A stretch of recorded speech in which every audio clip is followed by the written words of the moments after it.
দীপা সোনারূপাকে কল্পনা করে একা একাই কথা বলছিল।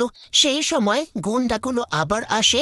দীপার চুলের মুঠি ধরে দীপার লাগেজটা চুরি করার চেষ্টা করলে দীপা তার গালে সপাটে একটা চড় মেরে সেখান থেকে নিজের লাগেজ নিয়ে পালিয়ে যায়। আসার পরে দীপা দেখতে পারে এখানে তো একটা বাঙালি রেস্টুরেন্ট আছে, এরা আমাকে নিশ্চয়ই সাহায্য করতে পারবে। কিন্তু ভেতরে এসে দেখতে পারে সেটা তো বন্ধ হয়ে গেছে। দীপা ভাবে, এত রাতে আমি কোথায় যাব?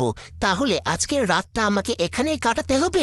সূর্য সেই রেস্টুরেন্টে আসে শোনার জন্য, কড়াইশুটির কচুরি নেওয়ার জন্য।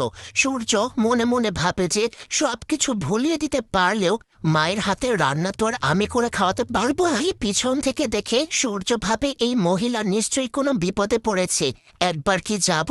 তারপরে সূর্য আর সেখানে যায় না। মনে মনে ভাবে যে দীপা তুমি কোথায় হারিয়ে গেছো, তোমাকে আমি কবে খুঁজে পাবো। পরের দিন সকালে সূর্য যখন একজন বয়স্ক মহিলাকে রাস্তা পার করতে সাহায্য করে, সেই মহিলাও সূর্যকে বলে যে তোমার খুব কাছের লোকের সঙ্গে খুব তাড়াতাড়ি তোমার দেখা হবে। এইদিকে সূর্য আবারও যখন সেই বাঙালি রেস্টুরেন্টের সামনে দিয়ে যায়, তখনই সূর্যর গায়ে একটা ফুল পড়লে সেটা সূর্য ঝাড়া দিয়ে ফেলে দিলে সেটা দীপার গায়ে এসে পড়ে।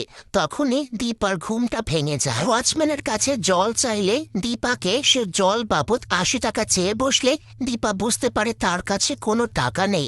এরপরে রাস্তার কলেও যখন জল থাকে না, তখন দীপা বুঝতে পারে তাকে বেঁচে থাকার জন্য কিছু একটা কাজ তো করতে হবে। সময় একটা অনুষ্ঠান বাড়ির সামনে দুটো লোককে আরেকজন লোক বকাবকি করছিল যে তাদের আরেকজন লোক সেখানে আসেনি, তাহলে কেন তাদেরকে পুরো টাকা দেবে। দীপা সেখানে এসে বলে যে আমি কোনো কাজ পেতে পারি। সেই লোকগুলো সুযোগ বুঝে দীপাকে কাজে লাগিয়ে দেয়। তারপরে দীপা সেখান থেকে ৫০০ টাকা রোজগার করে নিজের জন্য একটা নতুন জুতো কেনে। পরবর্তী পর্বে দীপা যখনই সে রেস্টুরেন্টের মালিকের কাছে কোনো কাজ চায়, সেই লোকটা দীপাকে ঘর মোছার কাজ দিলে দীপা বলে বেঁচে থাকার জন্য আমি এই কাজটাই করব।